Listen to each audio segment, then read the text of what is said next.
What's And going we on? are live. Hi, everyone. Yes, we are. So, yeah, we are back with EDC Hour with Dirk and Alex. And today we're going to post a link up for you guys to join along if you like to join the conversation. If not, me and Dirk are going to ramble for the next hour about knives and watches. And there's quite a few things we thought of about maybe even kind of going around and seeing where we think some of the best knives are made from different countries around the world, since we like to collect different knives. So anyways, I thought that would be kind of some fun topics. What do you think? No, I agree. I think we talked about that a little bit before the show, and I think going around the world and giving some highlights is a cool idea. Something that's I don't see a lot of people talking about. We Right. always bag on certain countries, and everybody's about buy America and all that, which I'm not opposed to. I'm just saying there are other great options outside of the United States that I think people owe themselves to look at. I'm not saying you have to buy outside the United States. Totally understand. But I think you're doing yourself a disservice if you don't at least look at what else is out there. Right. And that doesn't necessarily mean buy it made in China either. It means like look everywhere. I mean, I have knives from Croatia. I have knives from Yep. Poland. I have knives from Russia, Canada, China, South Africa, China. I mean, yeah, there's a lot of good options Japan. out there. Japan, yeah, Yep. I mean, there's a there's a lot. So I think like, and if you guys ever notice, well, hey, what's up, Hinder Collector 41? what's up, Or man? good to see you. Yeah. So knives around the world is kind of one of my things I've always kind of started my whole collecting thing with. Mm-hmm.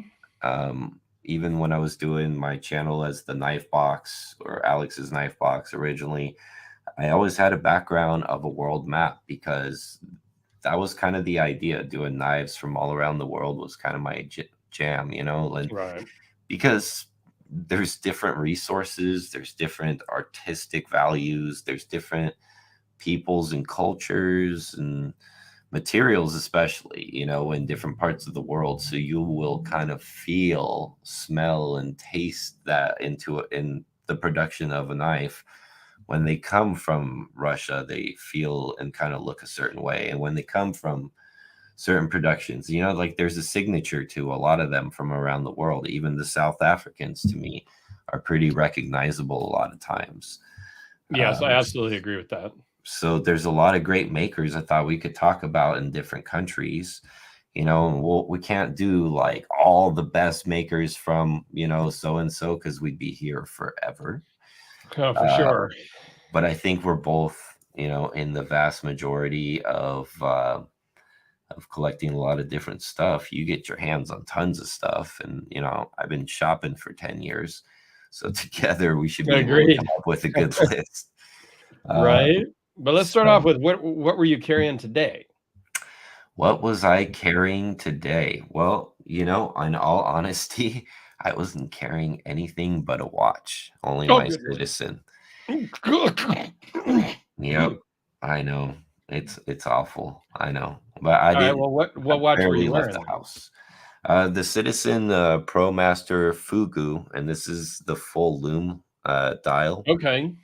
And then I bought an older ProMaster bracelet to fit this one because it's got this really cool like extension piece on it, which is really Ah, nice. that's very cool. Yeah, it's pretty clever. So, um, yeah, it's one of those things. If you have a ProMaster and you can find one of these bracelets on eBay, they're Mm-hmm. the factory ones. They are so cool. I think they're like $70 used or something like that. That's cool. Yep. Well, I had the Breitling Super Ocean on today Oh, that's a beautiful watch. when I only ran out to go to the store today, but I did wear that, and then I did carry the small battle today. Oh yeah. And then the other one that I was really spending time with today is from Beard of Doom. I haven't filmed Oh these yeah. yet, but There he is. the Max Ace. What did I say it was? Hephatus? I don't know how you pronounce it, but dude, it's Timascus inlays, M390. He put a lanyard and like a spinny bead thing on it. I can hear the doom coming through the screen. Actually, a pretty cool. It's a pretty cool knife. I'm not gonna lie. I kind of like it more than I thought I would when I first pulled it out of the box. It matches him, you know. It's just this big, massive like knife. Dude, everything he look said at was even pretty much massive. Dirk's got a pretty large size hand, and it looks like a regular size spider coat in his hand. Yeah, it's a. I think it's a 4-inch blade. Yeah. I mean, it's a big knife. It's heavy for sure, but it's pretty cool. A little recurve on there. I'm digging this one for sure. So stay tuned on the on my main channel, which there are links in the description for Alex's main channel and my main channel. And I'm going to do a Beard of Doom week, basically, because he sent me, I think, 8 knives, 8 or 9. I don't remember the total count, but I'm just going to do them back to back to back to back to back and release them all. So they're very cool. I'll try to mix them up and do like one from Alex, one from Chris, one from this guy, one from that guy, and then just kind of rotate them through. But somebody made a comment that they thought it would be cool to see them all at once to see how somebody's collection is. So I'm like, you know, I'm going to do that with his. Not a bad idea. That gives it like a whole flavor. I know sometimes I've sent you like a whole brand of something that I have. Yep. Remember I did like, you did a marathon with the Spider Ghost. That was a lot of them. That was pretty cool. Yeah, so Byron says, howdy, Dirk, Alex, Steve, other people in the chat, and all. I'm interested in hearing about World Knives, but he's going to pass on the guest. We're going to get into that. I have to jump on. Alice is here from Ali Paracord. I actually have a box coming from her. I still have a package I have to do of hers, which I still have up there. I just, yeah, I got to get to that. Where it's going to be a little like giveaway of stuff she made. And I think she gave me 1 or 2 of them to keep in my favorite color, which is green. So pretty cool. That's cool. Thanks, Alice. And then, yeah, I mean, we're gearing up here. We're getting more people commenting. So I think that's pretty awesome. Yeah, please. So let's get into, should we get in the main topic? Yeah, knives around the world. I guess. Knives around the world. Should we start with the good old US of A? Sure. All right. So I think you should pick 3 of your top favorites, and I'm going to pick 3 of my top favorites of that country, and then we'll talk a little bit about why we like them so much. So I'll let you go first. And this is off the cuff, guys. We did not come up. I didn't make a list of all of these. So when we get to countries, we're just going to pick some stuff and kind of off the cuff here. And if you guys have questions or comments, please put them in the little comment thing, and we'll answer them and talk about them or whatnot. Yep, absolutely. So for America, top 3. Well, just pick. Let's say not top. Let's take the top out of it. Just pick 3 American custom knife makers or production companies, if you want, that you want to mention. For me, I think it's going to be no surprise. The top one off the top of my head is going to be Red Horse Knife Works. Yes. The custom Hellraiser I have, the couple of custom Hellraisers I have are fantastic. He's great to work with and chat with. So sorry I didn't make it to Blade West because he actually asked me to come out himself and I just couldn't make it work. But that would be one for sure. And I know you have a couple of his as well. Yeah, I actually have 3 of his. I really like, Ed Kim is really, really cool. He's a knife maker from Chicago. And also to mention, he was on Forged in Fire. Having a stellar performance, sort of. He probably doesn't want us mentioning that, but you know, that's all right. It's public information, and he's the stock removal guy. And then, but Ed has been so good to deal with over the years. I've done a pair of knives that he matched up for me, which was really fun. My favorite models, the Chopper, Hmm. and Dirk's the Hellraiser. I do have a mid-tech Hellraiser myself that I really like. So I think that's a great mention, Dirk. And the Chopper is surprisingly awesome. Yeah, I think the Chopper is one that you kind of have to have in hand to appreciate, yeah, because I kind of yeah. discounted it until you sent me yours. I was like, it's cool, but I don't love it. And then once I got it in my hand, I was like, dude, this is pretty cool. Like, I like it. So Yeah. sometimes we got to not judge the book by the look, and you got to True. feel it. And a lot of people That are was like the that with the Hellraiser. But that was me with the Hellraiser, and then look, you got Yep. me liking the Hellraisers. What's up, Nav? Hey, what's up, Naf, Sergeant? And oh no, wait, I think he's higher ranked than that by now. But I like that name, the Knife Sergeant. I know. Anyways, Nav is just kind of lacking, in my opinion, but hey. yeah, Um, add something knives with a Z or an S at the end. Doomsday Scout has a comment here. My favorite knife I own is the Maasai warrior knife I was given by the Maasai family that adopted me into their own when he was in Kenya. It's made from a Wow. leaf spring from a tractor. Crap knife, but favorite. That's super cool. Now that is something to highlight. Knives with stories are probably my favorite thing. Things that is a perfect example of stuff from around the world that knife reviewers should be sharing on their channel, because this is stuff that you're Yep. not going to see on Blade HQ or Knife Center or wherever you go shopping for your knives. And it sometimes even educates you on some of those folding knives that you see have these interesting names, all of a sudden start to make sense, because you can see like the heritage behind like the fixed blade. It's meant after Cold Steel did that a lot. So Yep. that's pretty cool. I love that.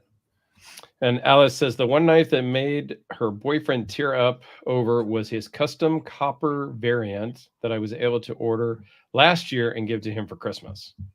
That's Super nice. cool. That's very nice. Not everybody buys their husband a knife for Christmas. So lucky Right? man. That's all I got Wilson, to what's say. up, my friend? Hello, Wilson. Scott, sometimes it's knowing someone you love or cared for put a lot of effort into making it for you. Yep. And he's kind of referring back to Doomsday's comment about something. So that's funny. You guys mentioned this stuff, and actually, this one right here is one I can bring out. This my wife gave me, and it actually, what's funny about this is that my wife early on, like everybody else, I'm sure, like was like, "Holy crap!" All these knives, what the f, right? Yes. And when the collection actually started growing from like 20 or 15 to like 50 or so, when it started becoming like A a, problem? th- a thing. A Yeah. thing? Yeah. So that following Christmas, she bought me this. And this is actually the first year my daughter was born. Oh, cool. Um, she bought me this, and it's supposed to be one for me and one for my daughter. It says father daughter on it, which is really cool coming from somebody who's not a knife person. So Right. I found this to be really, really special to me. So although it's not like a crazy custom anything, it's always in the front of my display because it has some sentimental value. I think And there's always meaning behind a knife. yep, Like, absolutely. especially like for us, with it's a custom knife, Hmm. there's always kind of a story, whether you bought it new from the maker, or it was your grail, or it was something that you saw posted on Instagram or Facebook and you tracked that person down and they let you buy it, type of a thing. That there's always Right. a story. One of my custom big knives was a friend of mine's, Joel, who had it. And I told him, hey, if you ever get bored, let me know. I'll buy Right. it. Dude, and I'd mention it just here and there, not Right. like hound him or nothing. About a year or 18 months later, he messaged me and says, "Hey, I'm ready to sell it if you want it." See, and that Done deal. happens like that sometimes. Tell me how much, and I sent the money, and it was a done deal. So, Right. yeah, I mean, there's always a story behind chasing a knife. Not so much if you just order a Benchmade or something. There's maybe not a story behind that, but you know, the custom stuff, you had to find it or chase it or something, and the stories are the best part about it. Yep. Just like my Benchmade that I had John Sorensen modify for me from Rotten Design, you know. That Yep. was my first kind of knife, gateway knife into the whole thing. That was literally the first one I got myself as a quote unquote fancy knife. And Mhm. all these years later, you know, I still have it and send it out to really make it quite cool. It was kind of a fun thing to do. Another knife with a story, you know. Agreed. Um, so let's get back into it. Yeah, we got to get back on track here because we're not even going to get out of America here if we don't stop rambling. So another American maker that I would note is the Fisher family. You know, Good mention. you got Todd Senior, you got Todd Junior, and you got Frank, and I have something from each of them. And yeah, I Yep. just love it. They're in Florida, make some amazing knives. Todd Senior is and has been forging his own Damascus for a while now. He's making some crazy mammoth tooth stuff and just crazy. What's So cool what's cool yeah. to mention about them too is that they're like some of the top tier custom knives that come out of America as far as like Yep. folding knives. Yep. And they're still quite reachable as far as if you have the cash, of course, to get one versus like someone like Stan Wilson, for example, which is an actual grail of mine, like a Yep. non-flipper flipper. But that knife, even if I decided to sell half of the box and, you know, get one for 10 grand and do this and that, and it still doesn't even mean I'm going to get one because they're so hard to find and Yep. he takes forever to make a You're knife. years and years and years. I mean, a year is not uncommon. A year or Right, two to be on somebody's books. That's not right, uncommon, right. but Stan But the Wilson is Fishers are beyond. a little bit more accessible, especially Yep. like Todd's Junior. TJ, he's pretty willing to make a knife if you're down to play like most of the time I've noticed. So Yeah. so that's kind of cool thing to note about them is, you know, most of the time top tier quality work is Mhm. hard to get, especially even if you have the money, that doesn't mean you're going to get it, but they Yep. are kind of more accessible in my opinion. And they're And just they really cool to kind of chat with, and, like, I'll post yeah, some pictures on Instagram or whatever, and then, you know, even Todd Senior will just hit me up with a message or something. "Hey, that was a really cool picture of," you know, whatever, you know? So yeah. they're engaged in the community also. Whoops, excuse me, guys. Yes. Dang, man, chill Sorry, out. man. It's the So, like, door. It's on my elbow. the fact that they're engaged in the community, I think is also great. Right. Um, last one from, America. Because it's right here on my desk, how about Jeff Vandermeulen? Okay. This is the double homicide. I recently dropped a video with the Homosaurus, which is one of 4 or 5 that's like Yeah, almost that double thing's this size. gigantic. Yep. Um, yeah, he's doing some great stuff. I don't remember where he is. He's in like North Carolina, maybe. I don't remember where he is, but he's here in the States. And he is also in the community and makes comments and, you know, stuff like that. So I appreciate that too. That's a good There's so one. many American makers, it's hard for me to just pick 3, but Well, I'm gonna pick 3 that yeah, I kind please. of have experience with anyways. So, and I actually have some of their knives right here in this drawer. That's my USA made drawer. So let's see. So this is actually one of my 3. So Skiff Made Blades is one of those Mhm. knife makers that is from the US that I highly, highly recommend checking out. They are, you know, not all super expensive. They are pretty easy to acquire. You just kind of got to get on the mailer and whatnot. And then they make, you know, drop point designs like the Culprit and Mhm. other models. But they do some phenomenal mill work. I mean, like really, really Oh yeah. precise. I know like Holt Plate Works was always really praised for their machine work. Hmm. I think this is far superior to that. I agree. So, Skiff Made Blades is definitely one of those that I really, really highly recommend. Um, and since they do runs, like you can start at like 850, like, this one, I think like after the upgrades, probably maybe around like 1200 bucks, somewhere around that neighborhood. Uh, the other one here is going to be a custom knife maker that honestly, throughout his career, because he's been making knives for a little while now, but he kind of Right. all of a sudden blew up just like 2 years ago, I would say, is Kurt American. Oh god, yeah. And yeah, Kurt it is just doing phenomenal work. And this knife was really, really impressive. Another knife that's kind of sentimental to me because got me through the pandemic, and things Hmm. like that. Took a little while longer to build. And yeah, he was a pleasure to deal with. It's just a really cool knife. And it's actually, I think, still the only bolster lock knife that he's made yet. So that's kind of cool. But And he'll it's make whatever awesome you want. because I've It had that is. one in my house twice.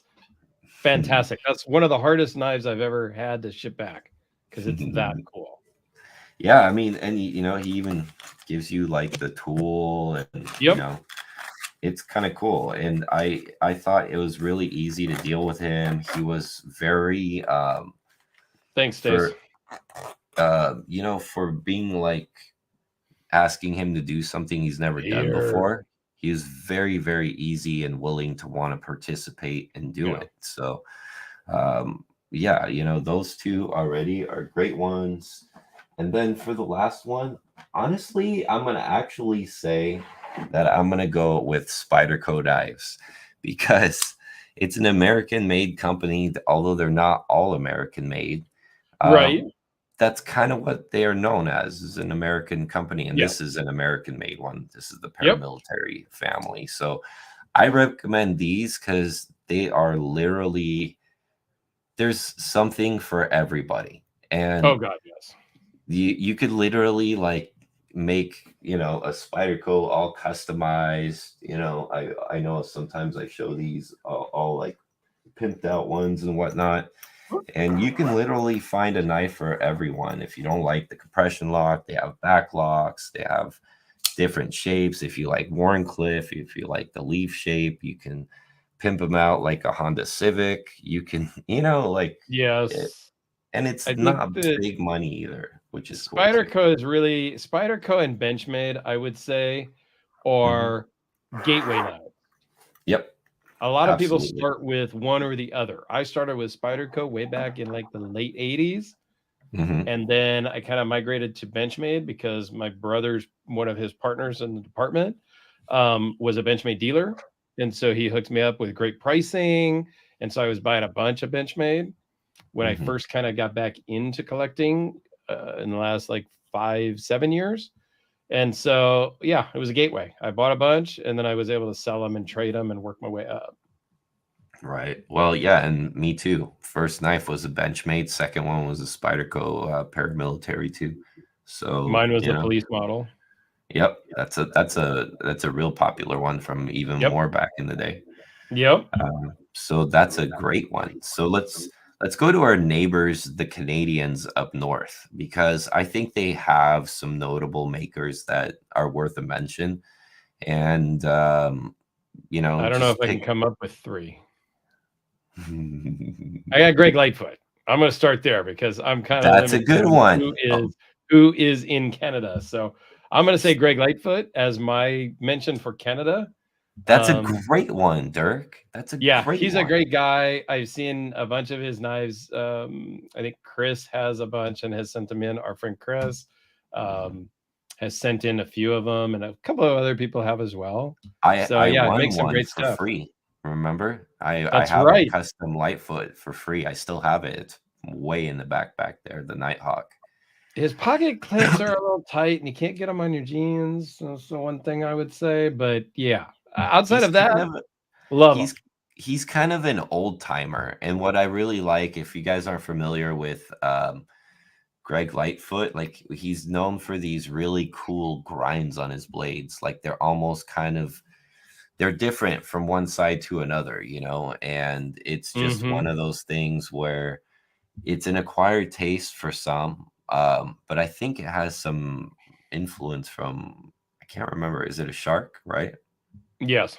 So yeah, and so very cool mention, and that guy's been making knives for a very long time. Yep. And So then Alice kind of chimes in with Grimsmo and Stang Blade Works. I totally spaced that they're both up there too. there you go. There's your other two mentions That's right there's there. my other two. Thanks, Alice, for getting my back. And then Naf's got a couple, but we'll wait. What are your three, or what are your couple there? And maybe it's the same ones that Naf mentioned. Well, I'm gonna say a good mention is gonna be North Arms because of the Skaha, Oh, that's right. Yes. because that is a That's it on very the table there. well priced knife Yes. for what you get. You get a lot of knife for that. It's not really like aesthetically like, you know, seductive or anything like that. It Um, but it is it's really quite a nice, clean, honest knife is what I yes. think it is. And it's something that you can just it's a true working knife that Yep. you could carry every day. If you scratch it up, you're not going to care. And it's just Right. going to do the job that you need it to do every day. I think it's awesome. What's up, Satu? A Kirby Lampert, another good one. Is That's a that one good you were one. going to say? No. Okay. So next one I was going to mention was Brian Ty, because I know Boom. not everybody's a fan of Brian Ty. I see Knife brought it up. I do have one that I brought out actually. This is my Tie Fighter. And he always Hmm. has those funny names, the Tie Breaker, the Tie, Right. you know, whatever. And I was very reluctant on which Brian Tie knives I would buy. There's a very few select because even for me, they're a bit much in aesthetics. But I always Right. was fascinated with his button lock because I always heard they were really good. And before the ProTech Malibu and some of the other more modern stuff, he was really the only one that could do a really good kind of detent effect on a button lock. Most of Yep. the time on a button lock, they always felt really, really weak when you tried to flip them.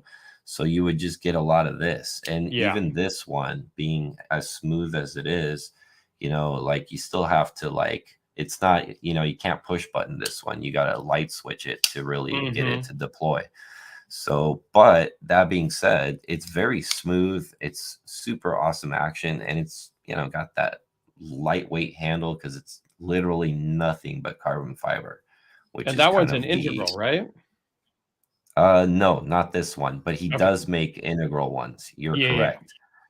And this one's just more of a traditional like G10 sculpted backspacer. Got it. Okay. Um, and some carbon fiber scale, which unfortunately you can't really see the copper much on the inside, Hmm. but it is there. So that is number two. And then number three You of gotta you my gotta watch mention. you gotta watch your fingers, Wilson, on these drop shot knives. It can be a little bit on the sketchy side. Yes, it can. But I know what I'm doing. And then number three was going to be the Okay. Grimsmo. So I'm going to just put that one in there for me too, because that's one of Okay. the Canadian makers that I have experience with. And what's funny about them is I didn't buy into it for years. I was just not gonna buy into that hype train. I'm like, the knife is ugly. There's plenty of knives out there that Right. cut very well. I don't need a Grimsmo Norseman, like just because it falls shut really fast. And like it looks like a horse penis. And you That's what they know, say. so, but the thing that really made people hate them the most is that they were really hard to acquire and the price would jack up as soon as they hit the secondary. Mhm. This was a very long time ago for those Right. who are more recent collectors and seen that the opposite's done because now supply and demand have met. and they actually make knives that you could buy on the website. So when that first started happening, I saw a Grimsmo Norseman on their website that I could just buy, and it was in the color blue and gold. I'm like, perfect. Hmm. So I'm like thinking to myself, I'm like, what if I just bought one to do like a video on, and then, if I don't like it, I could just easily flip it. Yep. And so that's what I did. But then I ended up never selling it. It just ended up being a knife that I did like it as much as a lot of people do. And I'm not gonna say it's the best knife ever. I just really like the tip on the recurve end. I think it's Hmm. really useful, and I really like the way that the tip functions because it's fairly sharp for being kind of like a blunt tip, and Right. it's good Nice for touch. scraping crap and stuff like that. So it's functional. Yep. Yeah, So it's a polarizing look for sure. I owned one for a little bit, um, and I don't know. I like it. It's odd looking, but I do like it. So I still want a Rask. I still do want a Rask in my collection at some point. That's I still one wanted of to those check out knives. a Rask and compare it with a Spectre when I Mm. had a Holt Spectre, but I never got the opportunity to get a Rask in to compare, and now I no longer have the Spectre. So I'd still like to get a Rask. If somebody wants to send a Rask in, that'd be great. All right, so we've got Canada covered. Um, I think another one to mention. Let's go to Japan. How about that one? sure, Rockstead, Okay, Rockstead. That's a good because one. I, I mean, I'm gonna be lost with the Japanese makers, but All right, all right, all right. Forget Japan then. Let's go no, no, with no, go ahead. I got mine. I got Rockstead. I'm good. What about well, you? where's the other two? I'd have to Google because I don't know. Spyderco. Spyderco Japan. That I guess we can count that. You know what I really actually like about Rockstead, which is a really good mention actually from Japan, is their level. It's considered a production knife, like flat out. It's not a custom, like, but the price would make you think differently. Mm-hmm. And I was always fascinated with them. And there is a friend of mine that James, who's the Shiro, Yep. connoisseur. Oh Um, gosh, yes. yeah, and James had one of those too. And then he had kind of a smaller aluminum handled Higo, one of the like Mm-hmm. the yeah, one of it was from years ago. And he had this thing, it had this Black Mirror DLC, but it was like real Black Mirror DLC. Like It's it was, crazy. yeah, insane. Like it Yeah. just looked like a mirror with tint on it. Yes.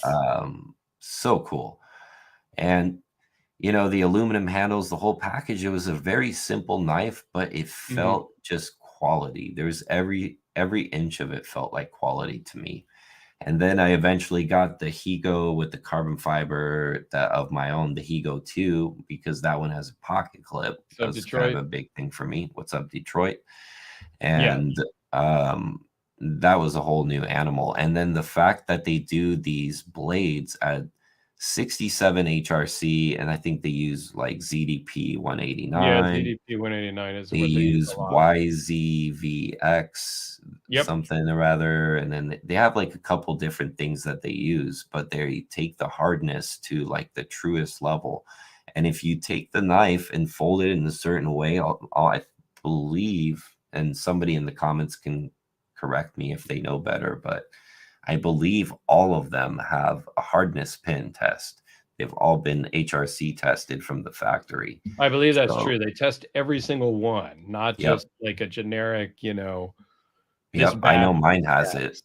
Yep. Mine has it for sure.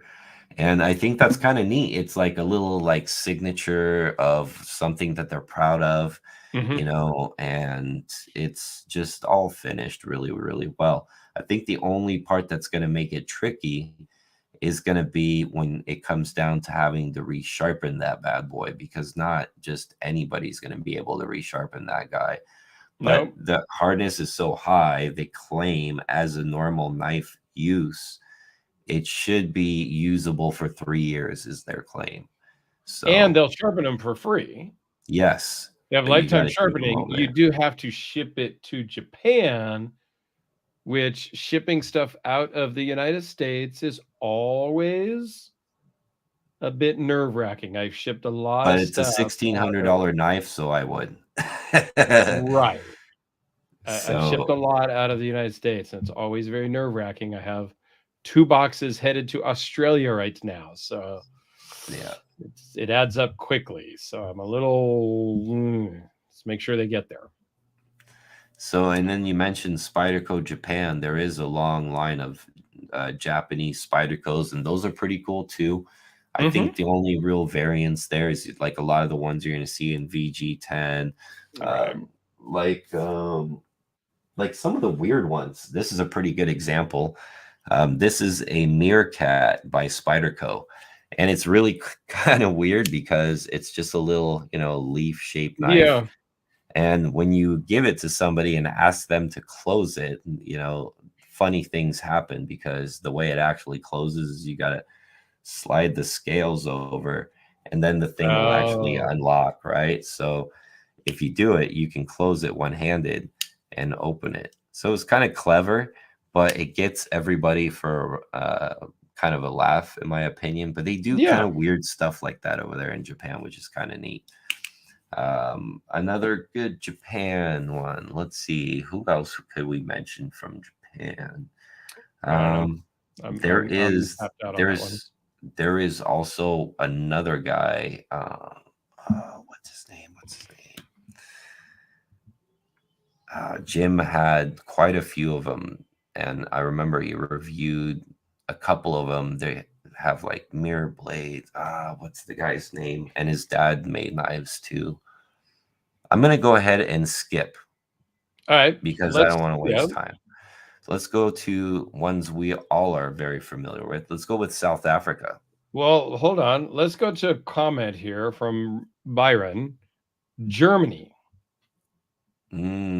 Okay. Well, I have because I've got limited on limited Germany. knowledge also, but I thought we'd bring this up and see what you or I have. Um, and the first thing that comes to mind is Midgard's Messer, Okay. which Yeah. they I have are a in Midgard. Germany. Some of their parts are made elsewhere. They're assembled in Germany. There's like some stuff there, but I don't know that I call them true custom maker.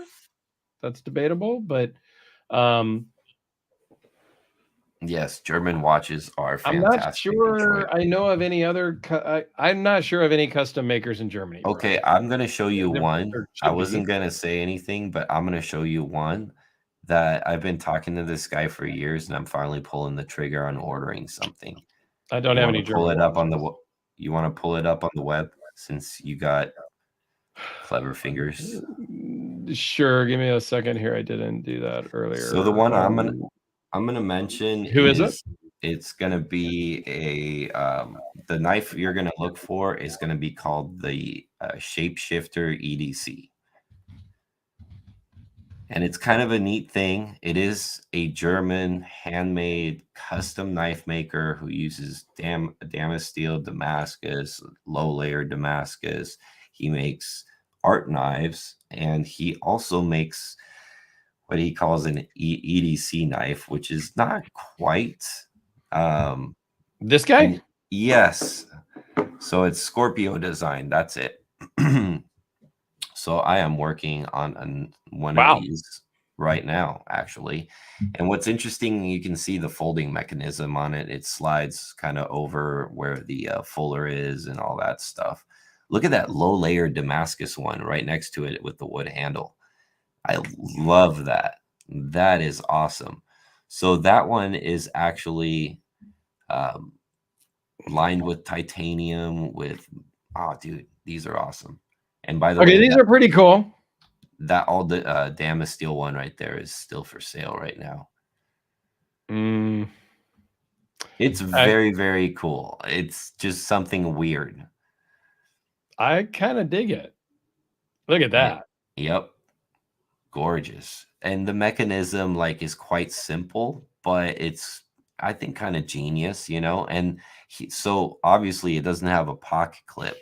So like a lot of other European knife people, um, it's got like more of like a pouch, you know, with a belt loop on it Look is at what it comes that. with. Dude, that's crazy, right? Like I don't want to buy that one, but I can appreciate the amount of work that No, took. you should buy it and send it to me. Nah, I don't want that one. It's too much for me. I No, that's good. honestly, You can buy it for me anyway. I My would birthday's just coming up. get that low layer one if that was still available. But I think I'm gonna do one of his San Mai VG10 layered versions, which are pretty cool. So that's a really cool mention for something unusual. You know, as far as Germany. So we'll see if Here's he one more responds. from Japan. Kane A says, I'm not even gonna, this guy, as you can read it on the screen, I'm not even going to try to butcher the name, is sought Yep, after I'm custom sword familiar blade with maker that from one. Japan. Yep, I'm familiar with that one. That's a good mention too. I've never bought any of this stuff, but I've seen some of those things, and you know they use this like kind of Japanese like gold line type steels, and Mm-hmm. then they have these like Vitoku Sanmais that are pretty cool. A lot of good stuff coming from Japan for sure. There you Um, go. So you can buy that shapeshifter, and then Alice will make you a paracord like belt pouch thing to put it in. Sweet.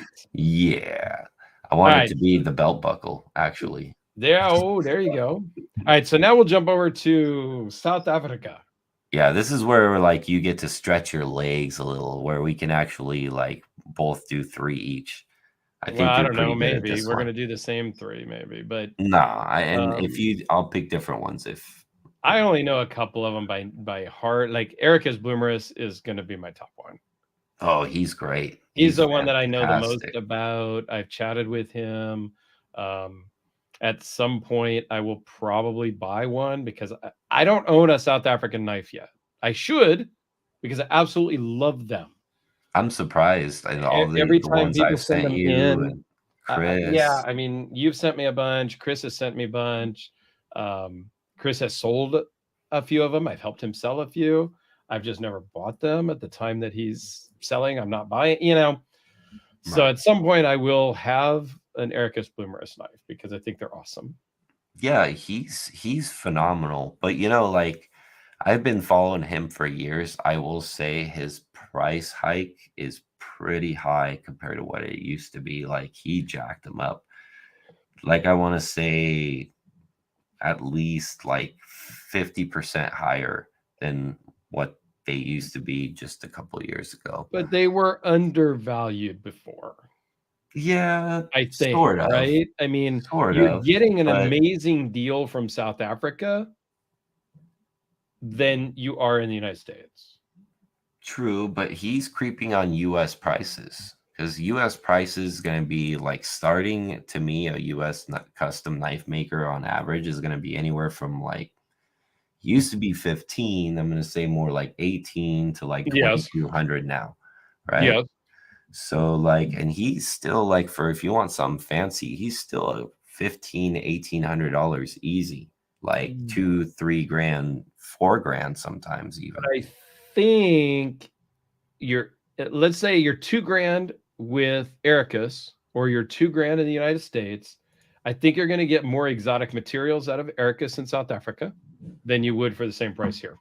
Mm. I think. And I think your fit and finish, I think I have not had any negatives from the South African knives that I have seen.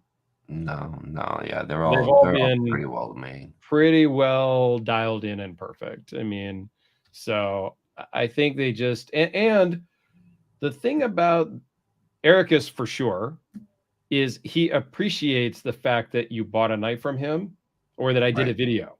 Like he right, reaches out and says, "Hey, thanks for taking the time to make a video on the knife that I made for, Billy." right, right. And so Because they're did the other one that I sent you, the uh Samson front flipper. yes. I forget his name right now, but he reached out to you and thanked Yep. you for for reviewing it, which was pretty cool. And I And don't get that from the American makers. And no, that's not a dig on that. That's just I have gotten South African makers that have reached out to me to thank me for doing a video on something that they didn't send me, right? Just some random, viewer sent in, but they saw it, or I tagged them on Instagram in it or something like that. They saw it and then they reached out and commented. I've had that. I think Robert Carter has said thank you once when I did the NCC, the collaboration he did with that one. Mhm. And then and then Frank Fisher has mentioned a couple things. The Fishers have, but they're more kind of friends with me because I've talked to them a lot. Mhm. So I don't know that I count them as, hey, just a knife maker that reached out to me to say thank you, if that makes sense. Right. Yeah, Nap that's a good is mention. That's definitely a good mention. The Meads. Wise Meads. I'm not sure how Yeah, to. those are he's more of a traditional pattern, does a lot of slip joints, but he does locking knives too, and Mhm. he takes his fit and finish extremely seriously. That's a really good mention. Not for the meek of hearts. They are expensive. They're usually Yeah. north of a grand. Yeah. Even slip joints can be close to a grand with that guy. That's the But guy, Cozy Steam Camp. yes, Kosi Steam Camp. That Yep. was the one That who was did the the guy. I think front that's the flipper. first South African that ever reached out to me and said, thanks for doing a video. Yep, yep, great knife. And then Can't forget about ADV. ADE, yes, yeah, the butcher guy. Yep. Um, I don't you really got love one more? his Yeah, stuff, I've had a honestly. I couple of mean, them. they're made nice and all that, but the shapes and the ADVs don't really appeal to me, but they're Well, done really well. they get slightly gas station at times, you know. They can. They do get a little I did have funky. a purple, butcher flipper with one of those, and that thing was pretty gas station, but it was Yeah. cool. I liked it a lot. It had a faux hamon. I think that's Oh, okay. the reason why I sold it. Like he'll stonewash the blade and he'll leave the bottom kind of shiny to make it look like a Gotcha. faux hamon. I was like, yeah, after a while, I was like, yeah, I got to get rid of that. Even though it's artistic, it's a faux hamon. It's a fake hamon. So, what's your third and last one? I'm just gonna steal naps because JD that guy. So, JD Van Deventer was definitely one of my picks. Is Oh, sorry. actually my favorite, and I have, I think, four of his knives, or five, 4 or 5 of them. Hmm. And I think the nicest, most dressy one that I have, which I can't show because it's with Jiro right now, is my gold. And that's like my most fully dressed knife that I have is from JD. That knife went back and got spod right before I got it from the owner from JD. Yep. I also had the owner when he sent that one to get spod. I had him take my front flipper EDC to get like the color change and do a bunch of stuff. So they met at Blade Show. They did a handoff of both knives, which both came back to me, which was kind of Okay. cool. So I've had a lot of interactions with JD over the years, just doing little random things. I have a pinstripe with him Yep. that I bought from him in like the Westinghouse mic Carter and whatever. He's Hmm. great. He's such a nice guy too. Like he actually randomly checks on me, and like knife makers usually don't when you don't have an open order or Right. whatever. Yeah. Yeah. They don't always do that, and he like randomly checks on me all the time, which is kind of neat. So like JD is one of those guys that just find to be super friendly and super talented too. He's just, if we're gonna mention the gold and JD, we should mention JVO because Yes. Jared Van Loo, or however you say that, JVO is part of that design, the gold. He's the other half of that Hmm. design. And he makes some phenomenal blades. I mean, they always look very artistic, and that's a great mention too.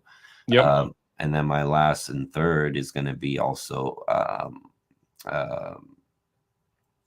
Jason Guthrie, with the Yep. Scout. And that is by far one of my very favorite knife makers from out there in South Africa because I felt like the knife is made with such precision. It's not like a knife where you're like, oh, this thing will like, go through the apocalypse with me or anything Right. like Yeah. that. But it is a knife that I could take outdoors and do simple little stuff with. Yep. It works as a great knife. So, It's a great um, knife. yeah, Jason with the Scout, that's a great one. Trevor Berger is another one I see in the comments. That's a great mention Yep. too. Josh I mentions have Trevor 3 of Berger. those. Yeah, they're Kane great. mentions Andre Thornburn. Yes, That's of course. another great We can't mention. forget That about guy's him, even though in, we did. But yep, knife maker, Hall of Famer right there in the Knife Makers Guild. yep, And then they for have the sure. A2, right? The collaboration. Yep. Man, there's a bunch over there. Knife making is very, very rich part of that country. I will tell you what. In South Africa, there's a lot of knife makers. I'm sure in Yeah. North Africa too. They're probably more like machetes and stuff, Hmm. But yeah, Yeah, I did a those whole are all South. great I have a whole mentions. South African playlist on my channel. Yeah, they're great. So, I mean, I know it's gonna be a weird mention, but I'm just gonna do it anyways because Russia. Okay. Yes. Shirogorov, Okay. Shirogorov. That's a Culture Tech, great one. Culture Tech. and there's a few that come to mind as a third mention. What about you? Um, I go to CKF, but I know they're not like that's a not necessarily a custom knife maker, That's true, but you know what? They're a good mention but too. they're a good mention of what comes out of Russia Let's and talk other about those places. three then. Those are three good ones. Yeah. So like Shirogorov, first off, I mean that's always been so the Shirogorov when um if you collected knives in like the teens of the 2000s, um early on they were always referred to as the Sabenza of the flipper world, if you will, because Yeah. they had the MRBS early on, and they just were really highly precision kind of made knives on CNC machines, and their heat treats from the knife steel nerds in the community have proven to be pretty good too. Like they do very good heat treats. Their LMAX and a bunch of other ones do a really, really good job. So I always had a good experience, and I like their collaborations that they do too with like Sinkovich and things like that. Yep. That's been kind of my experience with them. Although, like, they're becoming like the one thing about Shirogurov to really like fully become one of those kind of collectors, you have to really be well off because the starting point, like if you want to get a very entry level neon with LMAX, or now they've changed to some Chromax or something like that, I think Right. um 650 $700 is where you start at the Yes. low level poor boy, everything stripped down model, roll up windows, no AC, like you know But a great knife. I mean, but made great really knife well, nonetheless. works awesome. Like you can't complain about it, but it is bare bones. And I like the way you say that. Roll up Right. windows, no AC. Right. Now you get to the production, nicer stuff. Now you're stepping into 1100, 12, Hmm. 1300, 15, and 1800 if it's a special edition one. And then, those will include the multi-row bearing system. The pockets on the inside are added now. You get more premium steel, which is usually M390 or something of Uh-huh. that nature. And they used to be some of the only ones. I used to use Vanex quite often, Yes. which is now more popular. But back in the day, it was really hard to find anything with Vanex. So if you found a Shiro, once in a while you'd find one in Vanex, which was pretty cool. Hmm. Yeah, I mean, over the years, I think they've done a great job. But then when you want to get to the cool stuff, the custom division, then now all of a sudden, and custom divisions used to start somewhere around 1800 before. Now custom divisions start about 2,500 to 3 grand. So you are now on a whole other level.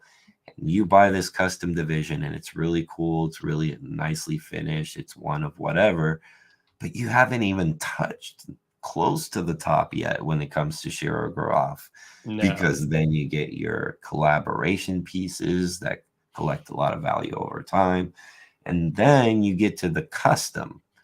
And when you get to the custom tier, this is where you're going to start around, 8 to 10 grand and go up to 25, 30, whatever, 100. Who knows what they do over there. The Russians are crazy Yeah, that's with a their whole different knives. ball game. I Yeah. mean, and their stuff's fantastic and phenomenal, and I've seen some of the high-end stuff. It's Yep. crazy. I mean, Yep. it's like any hobby: knives, watches, golf, running, bicycling, motorcycles, cars. You can spend a fortune in any hobby. Yep. As you are in it longer, you learn more, right? So you start out here at the budget stuff, and then you learn a little bit, you learn a little bit, and you learn a little bit, and then you just, yeah, and then you end up doing dumb stuff sometimes. And yeah, I'm guilty. Yeah, I think we all are. Another one that we talked about too is Culture Tech.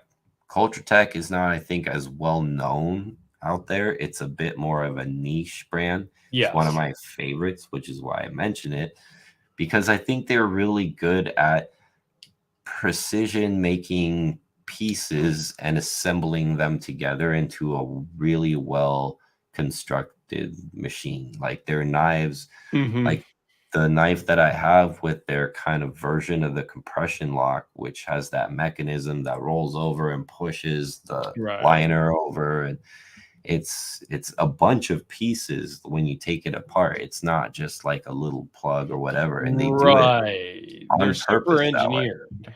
Right. And then you got the titanium backspacer corkscrew, right? That On one's kind that of one. cool. It's such a cool knife. Yep. And that's what I think people should look at these guys, because they do something that nobody else does. They're very different and unique in their own little niche. They made like that 4-inch slip joint I sent you. Who makes a Yeah. slip joint like that, right? Like it's kind of cool, different, super thin and weird. So for me, they're very good at making little knife innovations. So Culture Tech's a huge one. And what was the last one we mentioned? CKF.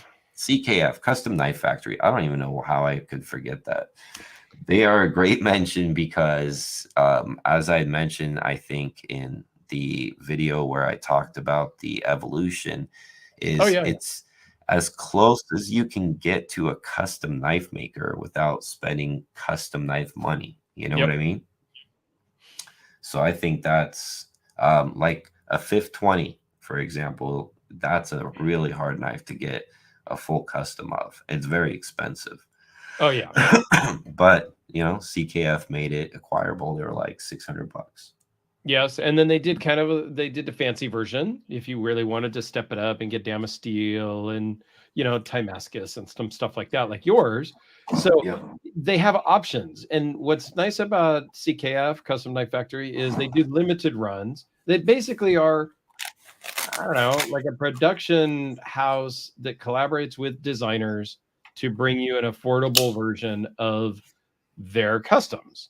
And they do Exactly. a fantastic job, and they do like 200 or 300, and that's it. Yep. And you buy it, and when they're gone, they're gone. Yep. But Exactly. I think they were, everything I've seen from CKF has been fantastic. I've owned several. I've sold several. I don't own any right now. I've sold all them. Again, I went through my starting phases and I bought everything Jim Skelton said to buy. And then now I've sold off a lot of what Right. Jim Skelton said to buy, as has he. So I don't feel bad, but not because they were bad, but because we evolve. And then I got into customs and. Yep. I But totally agree. But I think you nailed it really, is because the collaboration of like the makers, yep. which Skelton was supposed to collaborate with these guys at some point, from what I understood, but Mm-hmm. I don't know if that stopped or whatever. But yeah, like Custom Knife Factory is just a really cool way to acquire something that normally would cost a hell of a lot more money. Yeah. This is a good example too, because this knife in a full custom was, at that time when this came out, that would have been a knife from this maker equivalent would have been like maybe like $2,500, and this was 475. So you can Yep. still get a hand rub satin blade, with a titanium textured scale with kind of like a bolstered captured liner lock kind of frame lock design, something weird and neat, Mm-hmm. and you could still get it at a reasonable price. So I think Custom Knife Factory nailed it. I think one thing I will mention about them, and what I find really funny, is they are the only company that I know that is always forgiven and forgotten about making parts in China. Like a lot of their Yes. parts are CNC cut And in nobody China. cares. Nobody calls them out. Nobody says Nothing. jack diddly nothing about them. They go up in value, as a matter of fact. Right. Nap's waiting on the Lespec.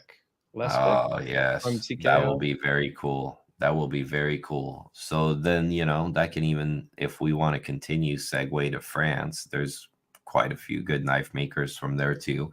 I think overall in France, um, they're more on the like outdoors meets artistic knives. They're not Mm-hmm. like super tactical or anything like that over there. But the 520 is a good design.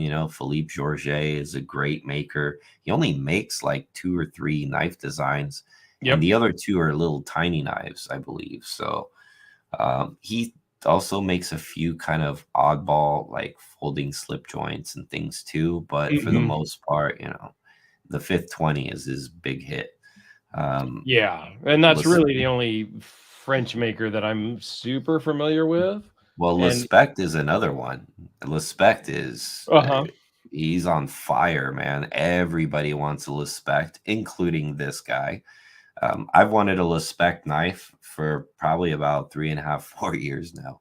Okay. Yeah, I've always wanted one. I was born in France. I speak and write and read French, so I sent him a message trying to use my French powers. It Oh, failed okay. miserably. He did not give me any favoritism. Oh, yeah. I kind of said like, "Hey, come on, let the Frenchman represent the custom French knife in America," and this sort of Right. thing. But yeah, the guy is so talented. It's another one of those that I really want to experience. I know Jim Moore has a really nice one that Hungry he Bird, keeps thanks for posting. joining. Hey, what's up, Hungry Bird? But yeah, Lespect is a great mention, and then there's that other uh, Mr. Bignon, that other one front flipper that I have that is pretty not bad. But overall, like a lot of the French stuff is a lot of art cutlery kind of Mm-hmm. stuff. But yeah, I mean, we could keep going on and on and on, but Well, I Nap mean, wants to keep going and going, and it looks I like know, here. look, now we're going to Marceline, Poland and then please, back to Remy, France. yeah. Yeah, Remy is another great one. I actually talked to Remy. I haven't talked to him in a while, but I used to talk to him a lot. He's a really good knife maker. Marcin Sleesh, you guys all know the Sleesh Buoy, and the Spidey Chef, and so he makes, but his knives are super expensive and hard to acquire too. Mm-hmm. Marcin Sleesh, the Mouse is one of the knives that I wanted, which is kind of similar to the Techno. That was another knife that he did with Spyderco. But yeah, all good mentions. But he thought Marcin Sleesh was French. He's Polish, you jack. Oh boy. Good old Nat's Nat. just throwing stuff out there from the sidelines. Speaking of Poland, another good mention, which Knife actually knows about, is Poltergeist what's his name? Poltergeist. Come on, knife, help me out here. You just flipped that thing the other day. Is it Poltergeist Blade Works? He does a lot of collaborations with Real Steel. Jacob. I'm not This guy familiar. makes really cool knives with his hardware. His pivot hardware is always kind of hollowed out, and they're rather large. That's kind of his signature motif. Oh, okay. Let me see. Poltergeist work. Let's see. NAF has something here. Poltergeist works Jacob. Yes, here. Actually, this is kind of a cool one to bring out because this one, it's a real steel knife, but this one is the Works edition. So this is a production knife that was sent to Jacob to basically have him go through and completely like revamp this thing. This thing's from like 2019. I bought this thing a little while ago, but it's kind of a good example of his So, hardware. Mike. See how he Oh, does okay, yeah. kind of this proprietary style hardware, which is really cool. And he actually went in and sharpened this. This is like his little customized version or finally fitted one of a production knife that he did. I won it on Instagram. I Oh, that's remember. cool. Yeah, I did like a little like light bid on something, and then I'm Yeah, like, oh yeah. crap, I won. Gotcha. It's kind Byron of cool. asks, "Do we know or remember the actual name of K Max Raw?" I'm now I got no idea what you're talking about. The actual name of K-Max ROM. I don't know what that is either, actually, to Sorry, be man. quite We honest don't have with all you. the answers. There are some Ukrainian knife makers too. As Mike E starts to point out here. Yay, Yes, Mike. Yay, yes, not ye. It's yes. There's yay. some really good ones too. There's a couple that I've been chasing. Nestor Arasenko, I think it is, or something like that. He makes amazing, amazing knives. There's Kalishnikov knives, that one that Mm-hmm. I have, which is kind of, a little rough around the edges, but it was Yeah. really quite cool. Is that CPM 10V Right. laminate. It was pretty cool. So yeah, the Ukrainians do make knives too, guys. There's a guy. Last name starts with a V, who makes some really nice slip joints out there. I mean, you guys can do research and Yeah, we'd be here for days to talk about yeah, everybody in every country, but we wanted to just kind of touch on, hey, yes, well, Alex and I live here in the United States. Not everybody chatting is in the United States because Mike is down in Australia, and we get the whole buy America. But as we said at the very beginning, do yourselves a favor. Look around the world. That doesn't mean go buy China stuff because we're not even going there. It means look around. There's some great stuff coming from a lot of other countries, Canada, South Africa, Germany, France, that we just talked about. So a lot of things out there that are outside the United States. there it is. He actually brought it out right here. This one. This is the guy I was talking about. This guy makes some incredible slip joints. Yes. And Thank you, where is King. he again? Is in Ukraine, you said? Or Yes. Yes. Or he's either actually he might be Russian, this one. I don't know if he's from Ukraine, but this guy is really, really, really good. Go check out his stuff. He's on Instagram and they're really well priced. You can get like full titan or Timascus, hand polished, everything, whatever, for like $800-900. It's pretty cool. If you're into slip joints, he's a great mention. I'm Sorry, not a Dirk. big slip joint guy, but I'm trying to get more evolved. And I'm not a fixed blade guy either, but a lot of people have been sending me fixed blades lately, so I've done a lot of fixed blade videos, and I'm kind of warming up to some of them. Oh, I should send you some more actually. Now that I Oh, think boy. You about got to it. send me some stuff anyway, so you can throw a fixed blade or two in there if you like. If you I haven't already. sent you the Momert already, right? The Yes. titanium one. Yeah. Yeah, that one Thought I was did. cool to check out. Yeah. And a knife, that is correct. He is also from Ukraine. You are correct. Ivan Braganitz, the guy who makes those other real steel knives, which I have a couple too. Yeah, which Nav are knows kind of his fun. stuff. Nav's pretty good about his Yep. stuff, man. Knife definitely knows his stuff. He's got He's smarter than I am. I'm a always saying the wrong stuff in vast. my videos. Well, so Knife likes to shop from all around the world too. I mean, I know he's He does. got a Delaborg, right? And that's Mhm. from Croatia. That's another great mention. Yep. Another very expensive knife, but man, I think I would have one of those too. I'd save some money for he's like the master of the custom integral knife. Yes. He's also, I believe, the guy who's invented the tree bark finish on titanium, but don't Mhm. quote me on that because there's a debate whether it's Borka. Yeah, Um, so I was gonna say, I think it's Borka or him, and I think they arm wrestle, and it changes every year as to who invented it. I would go with Dalibor because he does all that like melted looking stuff. He does a lot of sculpting. That's his jive, you know. Borka, he kind of rides on the pigtails of Tony Marfion, in my opinion. But Thanks that's for hanging out, Byron. thank you, Byron. Appreciate you. Yeah, I think at some point I would like a Borka. I think like a real Nah, Borka, not not like me. a Stitch, but some of them are pretty cool. I don't know. I sometimes I want stuff that you just can't get. You always want what you can't get, right? Yeah. And so I Well, think that's kind of why I want a Borka. yeah, I don't know. I'm just not a fan of Sebastian because, like so the Cumanus Edge used to have quite a few Borkas actually. Okay. And he also had 4 Microtech SOCOM Borkas, the ones that are like sculpted like rock Oh yeah, pattern. yeah. So yeah, like all the top tier stuff. And then so he had like this Timascus Borka logo like keychain made. And Yeah. instead of saying, "Hey, that's pretty cool," he's like, "Hey, where'd you make that? You can't do that. That's my logo, blah blah blah."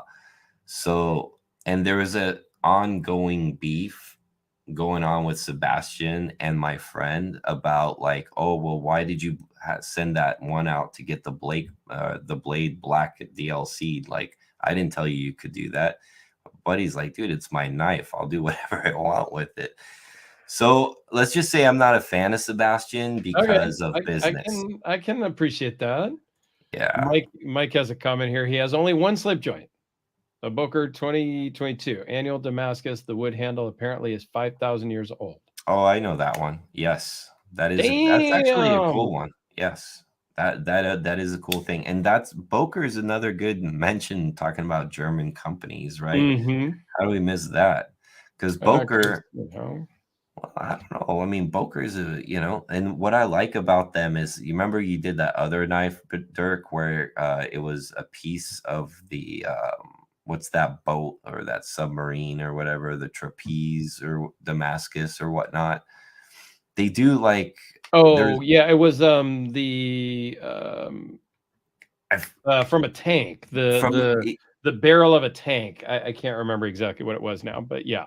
yeah, they do like really cool stuff like that, where they use really weird materials and stuff. So I Yeah. like Boker. And that's another like very I think it was a Sherman tank, actually. It was was it a a Sherman leopard. tank? It was a leopard something. I don't know. I did a giveaway of it because Wild About Sporting Goods. Yes, They that one. sent it in and they, gave that to me to give away when I hit 5,000 subscribers. I think Yep. That was pretty cool, And it's fun it to was a cool have a one. little piece of history. I know Emerson Knives did one with like supposedly scales made of wood from George Washington's trees, like Mm, from his property.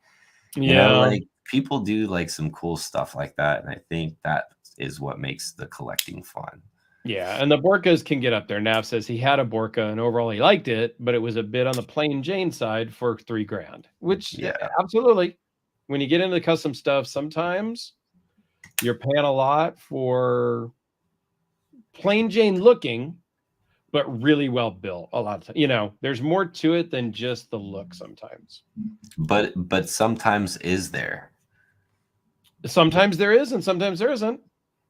Because I would I argue agree. that a production Borka stitch is Yeah, slightly not as good as a custom.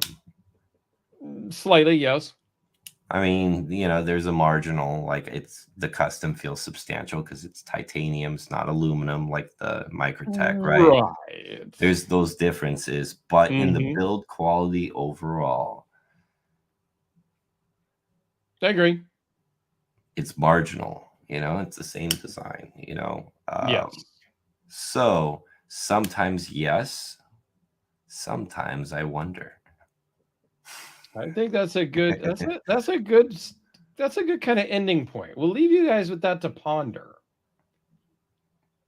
Yes. There's more, yeah, there is more to it. There's always more to it. But yeah, I think that's a good way to end it.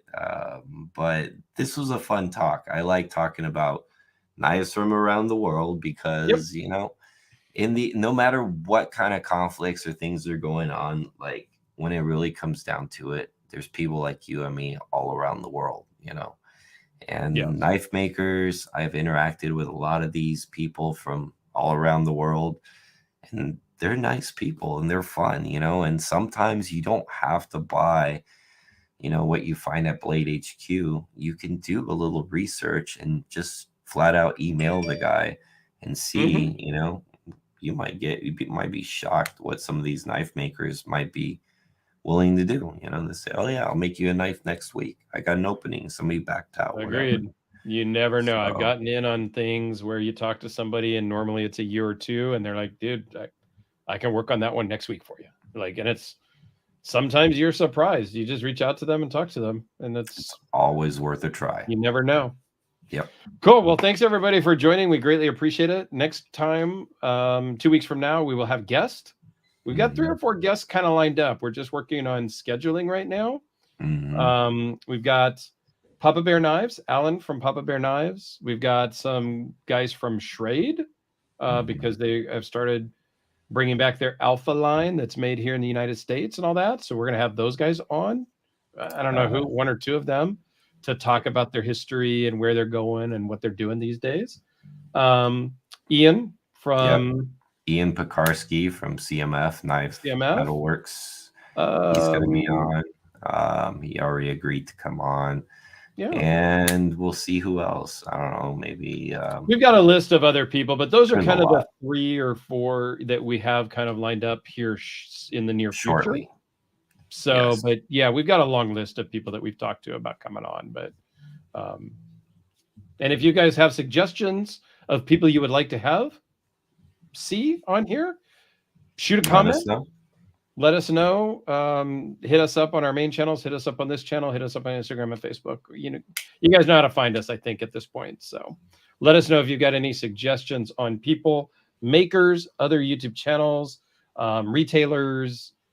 We'll talk to anybody. We're just a couple of guys here. We still talk to the Neves too, right? And we've talked to them. We just haven't had them come on yet, but they, have expressed they would like to come on and stuff like that. So anybody you guys want to see, drop a comment, let us know. All right, guys. I think that'll wrap it up for me and Dirk. Cool. Have a great night, everyone, and thank you very much.